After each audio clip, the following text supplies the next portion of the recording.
Ketika kita mengetahui triliunan rupiah uang APBN dibuat nomboki BUMN rugi, hal ini membuat murka banyak warga Indonesia. Yang lebih heran lagi adalah dia yang teken peraturan pemerintahnya, dia juga yang mengkritik BUMN. Enak bener dapat bantuan equity dari pemerintah, ini sering banget begini. Yang melakukan dia, yang mengkomen dia, yang mengkritik dia yang punya jabatan sekarang selama 7 tahun. Kemarin dia mengkritik tambang itu milik Indonesia, kok yang mengambil keuntungan asing sih? Kok enak BUMN rugi dibayarin APBN? Nah ini komen bikin bingung. Lah lu yang jabat, lu yang nanya, lu yang salahin pemerintah, lu sendiri yang melakukan pembiaran bahkan di zaman jabatannya. Nikel dikeduk habis-habisan. Asli gue bingung dah sama lu pade. Gini deh, sudah berkali-kali kita mengatakan new mind anti negara berbisnis. Biar swasta saja yang berbisnis. Namun pemahaman ala komunis sosialis bahwa negara berbisnis itu jauh lebih baik dan lebih menguntungkan dari swasta berbisnis telah masuk ke pikiran bawah sadar banyak orang sehingga tidak kritis lagi berpikirnya. Begini cara bernegara dari sisi lain. Pemerintah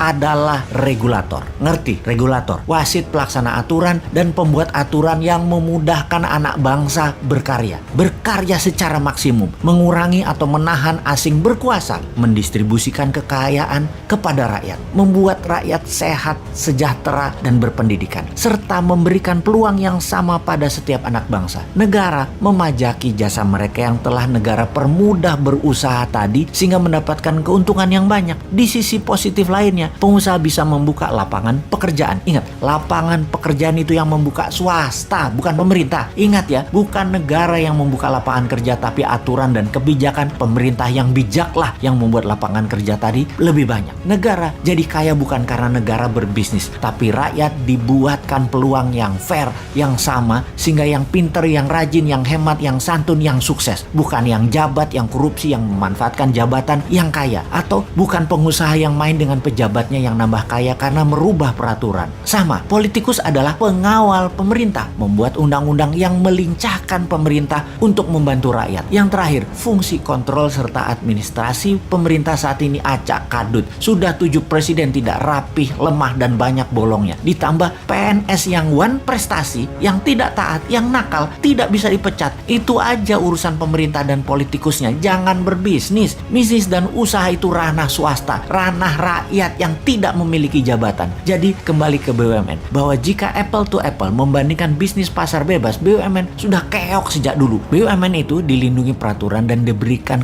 banyak kemudahan, tapi tetap nggak jalan dengan bagus. Ya, memang nggak bisa berbisnis, tidak humble si pejabatnya. Rakyat jadi pasarnya BUMN, modalnya dari pajak rakyat. Keuntungannya terbanyak hanya untuk segelintir orang pejabat dan komisarisnya saja. Jadi ketika diumumkan salah satu BUMN rugi 90 triliun dan akan menjual 6 ruas jalan tol, banyak yang tidak peduli juga masyarakat dengan info seperti ini. Juga banyak juga yang tidak mengerti kenapa rugi, padahal masuk tol kita semua bayar. Banyak yang heran. Tetapi kalau swasta, sungguh perusahaan BUMN itu sudah pilot dari dulu-dulu. Tapi kalau BUMN di bail out pakai APBN, pakai pajak rakyat, ya bubar.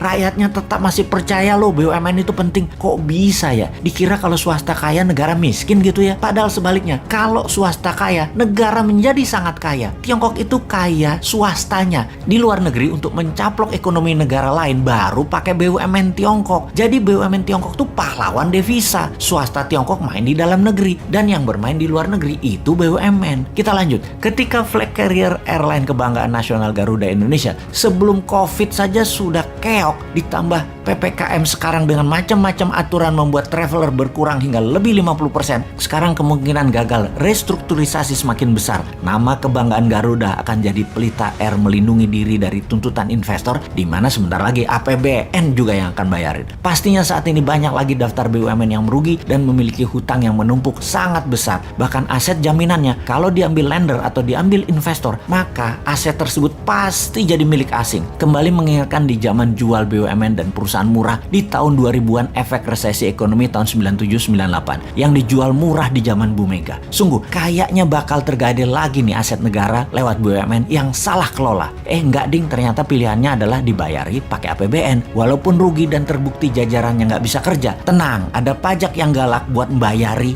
apapun perbuatan orang yang di atas walaupun goblok.